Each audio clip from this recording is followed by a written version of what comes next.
Today, we're talking about a hill you die on, or in other words, what is your passion? How might we define this kind of passion? When I say passionate about it, passion for me is an importance where I deliberately make sure that those things happen in my life. What are the concerns about being passionate? Is it always a good thing? Are there hills you shouldn't die on? Adolf Hitler was passionate. Joseph Stalin was passionate. And their passion was used to exterminate millions of people. And so absolutely, passion can lend itself to the evil side and be passionate about something that's completely morally, ethically wrong. Join us to hear thoughts on these questions and so many more today on Faith on Tap.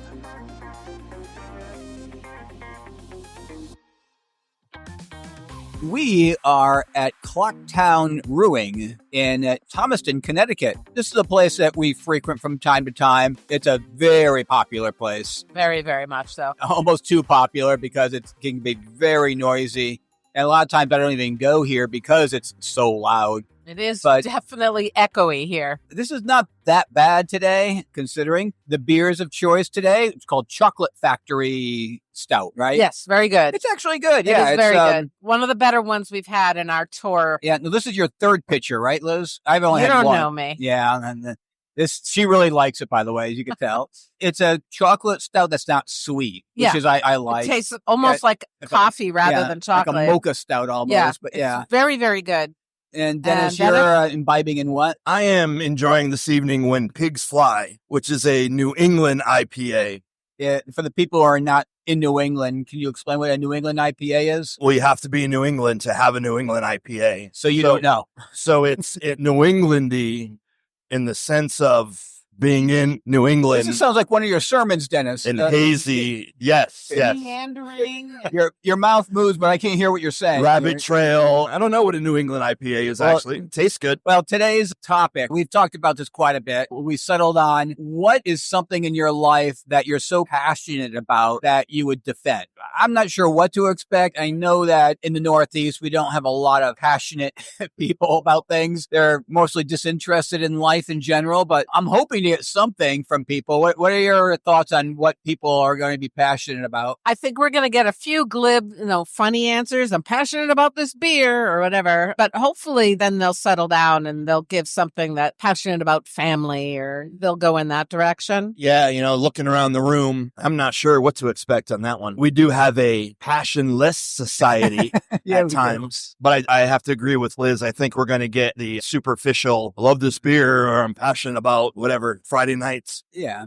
We might get some people who are passionate about politics. Probably won't get, hopefully Yeah, get some I in hope so. politics. There's lots to be passionate about. Considering what's been going on in the past year, Yeah. there has to be some passion out here. I Maybe- believe it. Think there'll be any passion on religion today? It'll be interesting. I don't know. I don't if it's common to find passion about religion in a bar. Yeah, that's my question. Passionate about sports. Might be a sports team. Sports, politics, yeah. Yeah. Religion, Yeah. we'll see. Let's give it a whirl. Let's see what happens.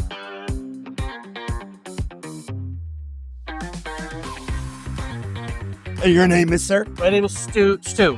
Good Yeah. to meet you, Stu. I'm Dennis. Dennis. The first question is this. What are you passionate about to the point where you're willing to die on that hill? Yeah, my family. Family? Of course. And how so? Of course. You got to love your family. Mm-hmm. I love my family more than I love anything else. So if I'm going to give it up for anything, it's going to be my family. Mm-hmm. I want them to move on and survive. If it's going to be anything, it's going to be me that goes down. That's an interesting question. Now, do you have a big family? Yeah, my wife and 3 kids. 3 kids and any grandkids? No. No? I'm Hey, with you. yeah.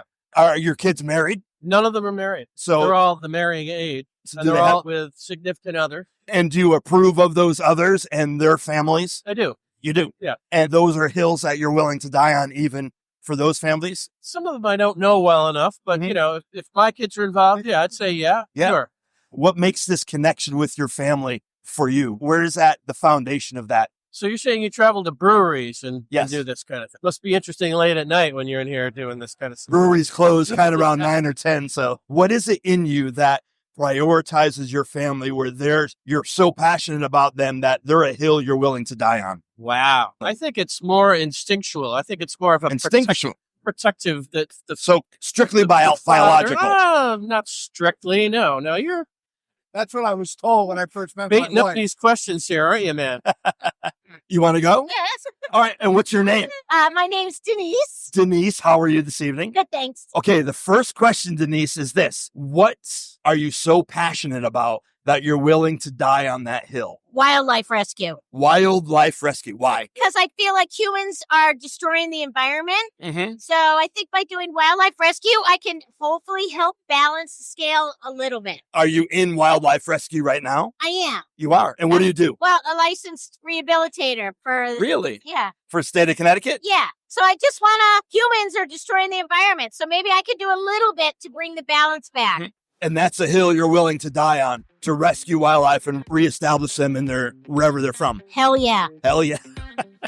Where does that come from? Have you always liked animals? Or Yeah, I always loved animals.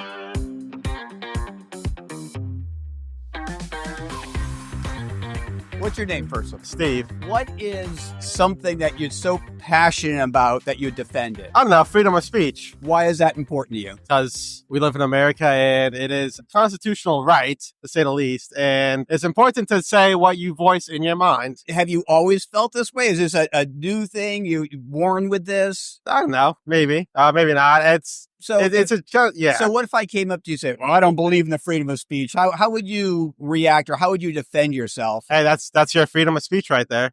Yeah, that's a fair point. Yeah, you sound like my boss right now. Let me do this. Let's play it this way. What if I said, I don't like the way you say that. I don't want you saying that. It offends me. I don't know how it could offend you if I don't say anything either. Well, yeah, I don't freedom of speech. You said you're allowed to say things. Yeah, you're allowed to say anything. What if I disagree with what you say? How would you respond to me? I said that is your opinion and you're free to have it. And you're free to have the opinion you have. Exactly. Okay, that's fine.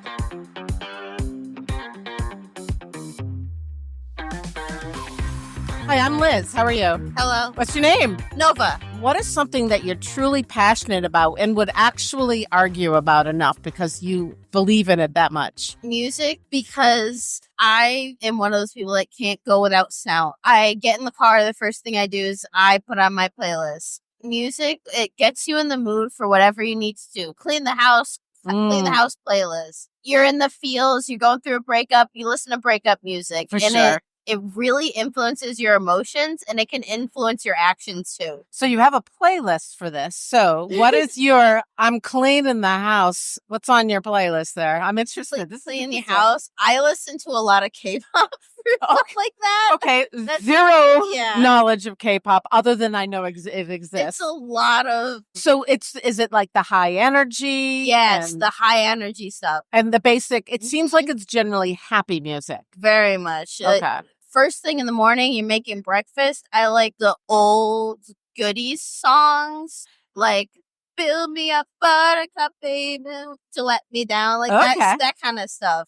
And then you have, you know, got it, yeah. That's the kind of music for you making pancakes. You wake up in the morning. I love this. So this is something you believe in. So if someone says no, I would you're say, talking through your hat, woman. why else would music be used in movies? Like, they use music in movies to influence the mood of what you're watching and to give you context into what you're seeing going on. Like, music plays such a big Can you role. name a movie that you feel has done this exceptionally well?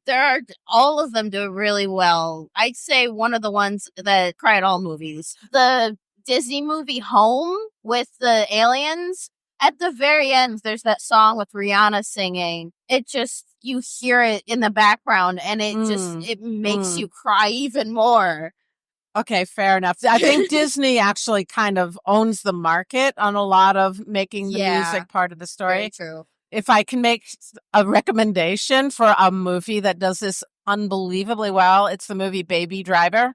I saw Baby Driver. I really liked it. It kind of blew me away. It was like the music Yes. was like a character in the movie, Very much. which astonished me. I've never seen a movie do that. So people out there, the four of you that are listening still, there's some good movies to really lean into the music.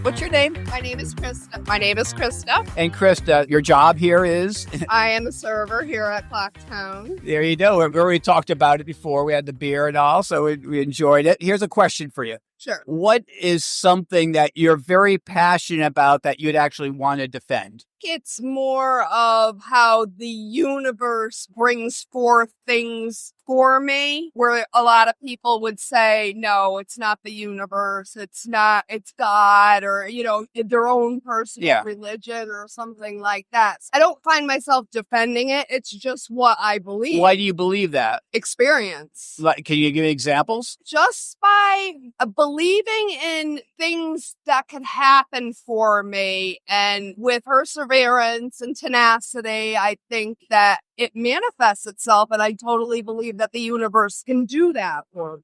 So because you have tenacity, the universe respects that tenacity and will answer your... Yes, I would believe so. And, other people could say the same thing about their God or whomever they worship, but I just happen to believe in the universe. And what would be the difference between God and believing the universe? What's the difference to you? It's just a higher power, So you call it the whatever you want to call. So you would call, say, your God the universe. Sure.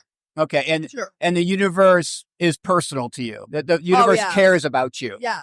And watches you. I believe so. Loves you? Absolutely. And can you give a specific story about that, or or feeling? It doesn't have to be a true story, like a feeling that you get, or when this happens, I feel this way. Just knowing that positivity breeds positivity and negativity breeds negativity is kind of the story. I know that in my personal life, if I went through quite a few hard times in my life, and I always had an optimistic view, and I think that pulled me through a lot of those hard times. Okay.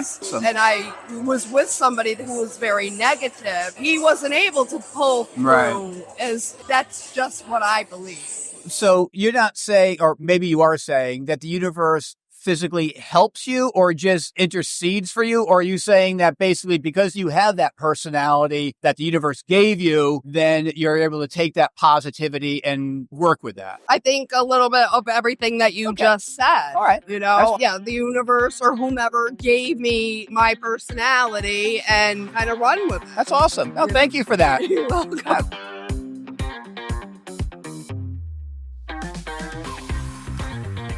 So, Liz, what's new?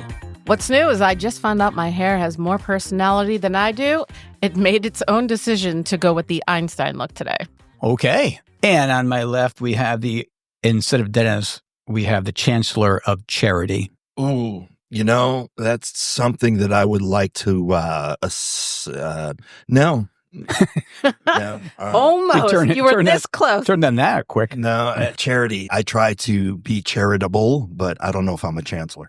Well, the question we're asking, what are some beliefs that you had that you're most passionate about defending? And going in, that pretty much, I think, where we started, what we thought we got. I was not expecting a lot of depth from some of the people. Some of the people had some interesting thoughts. Before we go in depth on any particular one, is there anything that stuck out as the overall umbrella of how the question went? Did people answered it fairly, or do you think they're reserved? They're holding something back? I don't think they were holding anything back. I was actually pleasantly surprised. It seemed like people actually enjoyed the question, and they really had things that they felt needed to be said. We mentioned in last episode, they felt heard. I thought that was really kind of cool. We kind of went in with preamble. We'd set our minds a little negative, and then I think the people rose to the challenge and correctly showed some real spark there. I thought it was nice. Yeah, I mean, the freedom of speech, I thought that was a little cliche, maybe. You didn't have a lot to back up the thoughts. No, but I was intrigued with Nova, the girl that you spoke to, and her passion for music or sound, telling the story. Whoa, microphone drop right there. She was an absolute delight. I love talking to her. Oh, yeah, she was saying that she has like a soundtrack for things. And I think I kind of do. I think we might all have. If music's not playing, there's a song in my head that should be playing. We all have soundtracks to real life. It changes as you go through stuff. The music you choose to support different parts of your life. Though changes, but I will say I've never listened to K-pop, and that was Nova's go-to. Yeah. I mean, I have listened to it on occasion. I don't get it. I just don't understand it. But Well, it's Korean, isn't it? that's number one. Okay. Hence the K. Yeah. So it would be tough to understand Korean if you've never studied Korean. And yeah, if it's the feel, the music, bless her. That's great. And she's passionate about it, which is Yeah, which is what you like. And she was a young woman. I have no idea exactly how old. To have a passion about anything, I think, is exciting to see in young people. I was just delighted to talk with her. We talked to the waitress, or she called herself the server, who Krista mentioned that she's passionate about the universe and its influence on her life. She believed the universe was personal, loving. When she put energy into something, it benefited herself, like the universe responded in kind. It was very unique. When I'm asking questions, and she kept on, well, some people say it was God. This is not the first time we've heard talk like the universe as a whole. To me, it just draws so many questions. Like, and when I ask people, like, what evidence do you have that the universe itself is doing that? Well, I just feel it. Again, Christians could say the same things. Some Christians will say, well, I just know. Well, why do you know? That's a topic for another time. Every attribute that she was given the universe was a true attribute of God. Right. And then she made the claim,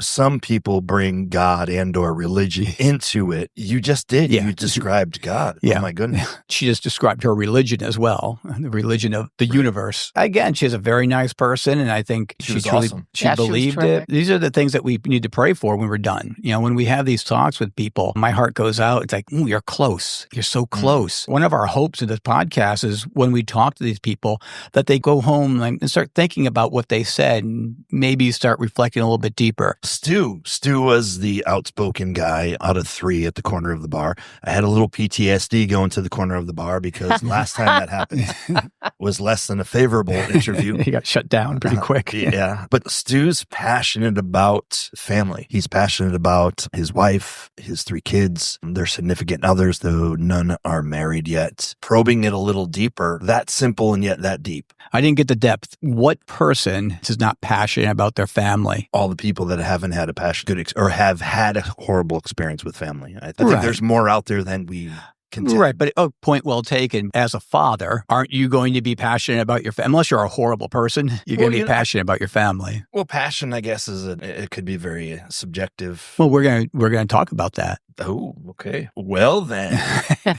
Any other thoughts on the people you interviewed? Stu, though he expressed passion, didn't really, his delivery, little less than passionate. Was that because of the setting, maybe? Maybe. Or maybe he had a buzz on because he was sitting in a bar or something like that. His friends were scrutinizing him pretty hard, too. I felt that he was a little Job-esque. He had the friends of Job. The friends of Job, yes. Friends indeed. So I guess a quintessential question I can ask you guys is, what are your passions? I want to set aside things from scripture because I think that's a no-brainer as far as the 3 of us are concerned. Mm-hmm. Things I would definitely, and you've heard me go on tirades over some of these things, the idea that art has to be permanent, I find annoying. I don't think art is necessarily meant to be permanent, and a lot of art is meant to be temporary on purpose. For examples? Sandcastles.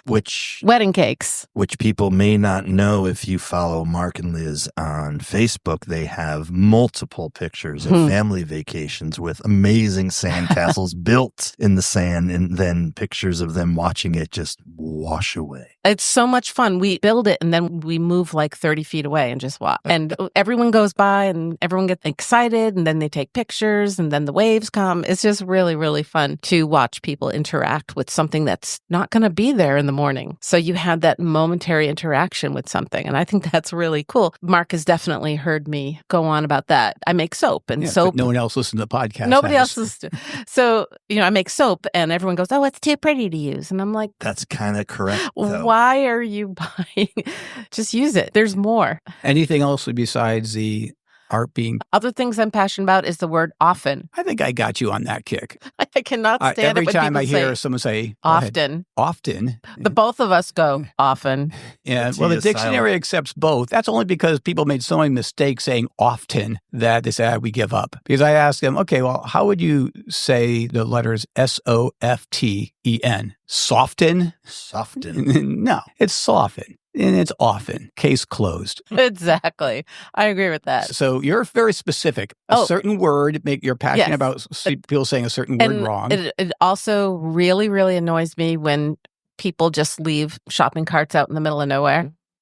So these sounds like more like pet peeves than they are passions. These are Maybe. No, Okay, so the art one is definitely a passion. No, I think the shopping carriage is a passion.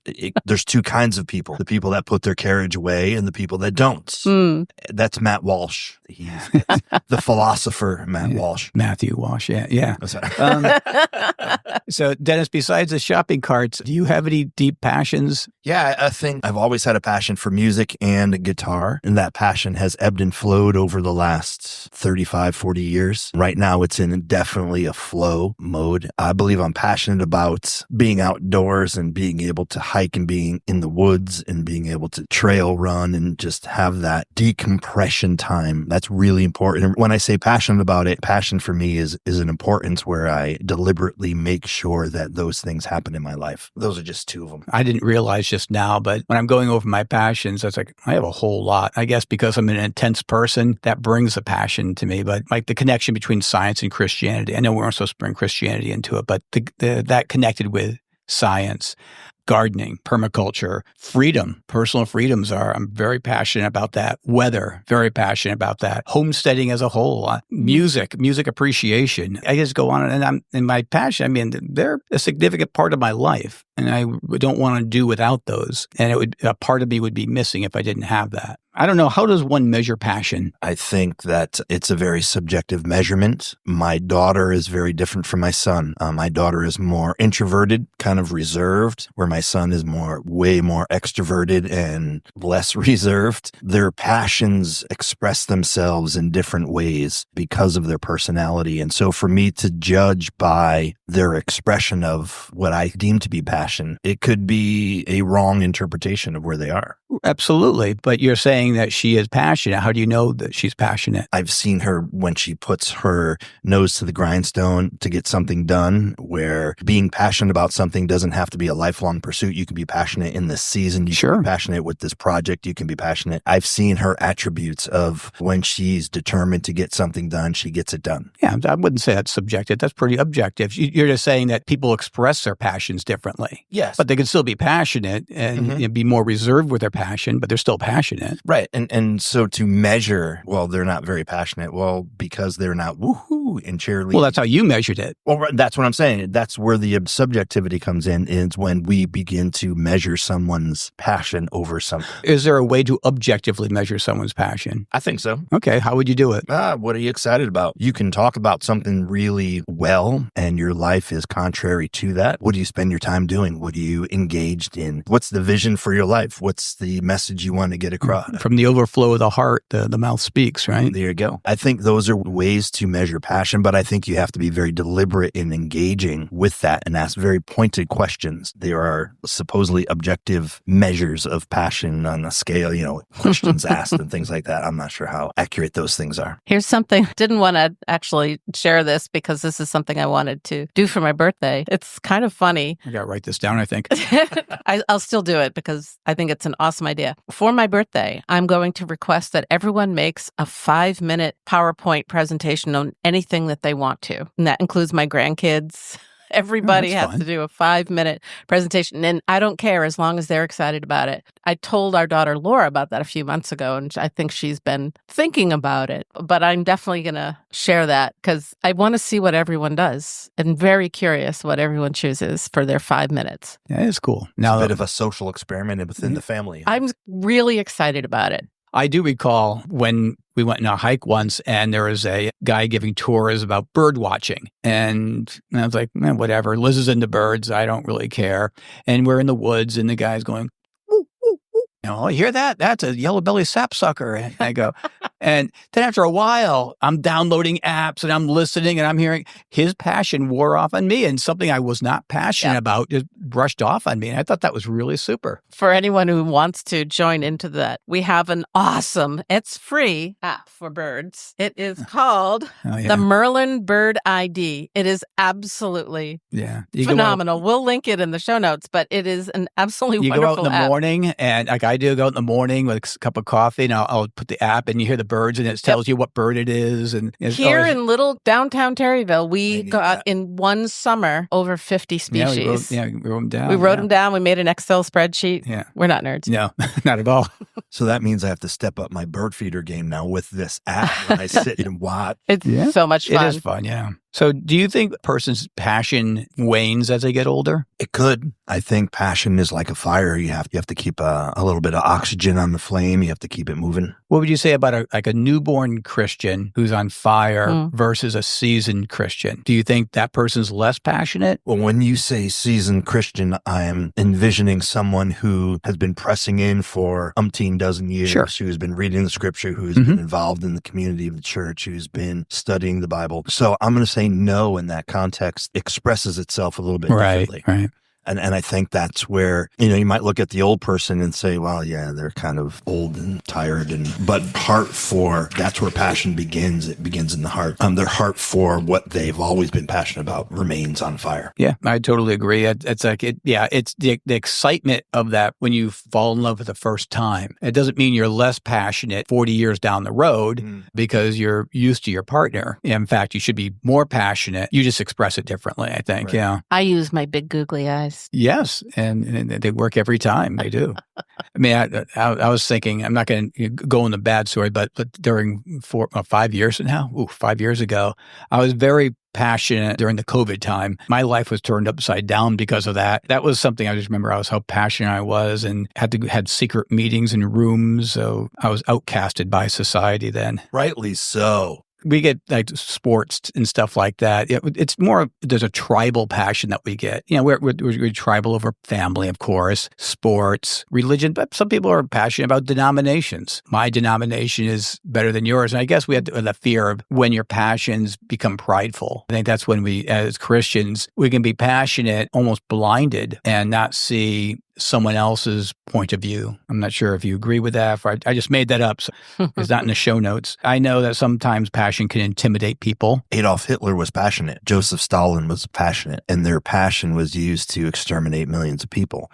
And so absolutely, passion can lend itself to the evil side and be passionate about something that's completely morally, ethically wrong. I think most great inventions were due to people who are passionate about it, just about everything. I can't say someone... And great art. I mean, yeah. Absolutely. It's all passionate people there. Yeah. One of my favorite paintings is called Guernica by Pablo Picasso. And he painted it in like 3 days. And it's a painting. It's a very, very powerful painting about war. It's just extraordinary. The passion that he was experiencing, the anguish he went through is so apparent in the painting. So I don't know. Do you think most people consider themselves passionate people? Not to delve into this. So are you a passionate person? Do you think most people say yes or no? I absolutely think that people would think it's something that people would aspire to be and hope to be and imagine themselves to be, and which is great. I think and demographic would have to play a part in that. In what way? Well, I think younger people consider themselves more passionate about what they're passionate around, whether it be school, social justice issues, whatever. Your 20-somethings, your 30-somethings would express that they're more passionate about X, Y, and Z than, say, the 70, 80-year-olds who may be like, hey, I'm coasting. Wait till your passions get dashed or something. Yeah, when it all goes to hell. All right, that's a wrap. Have a good night. Tune in next episode when you'll hear Dennis say, Hopefully your dog walking business takes off and you change the world.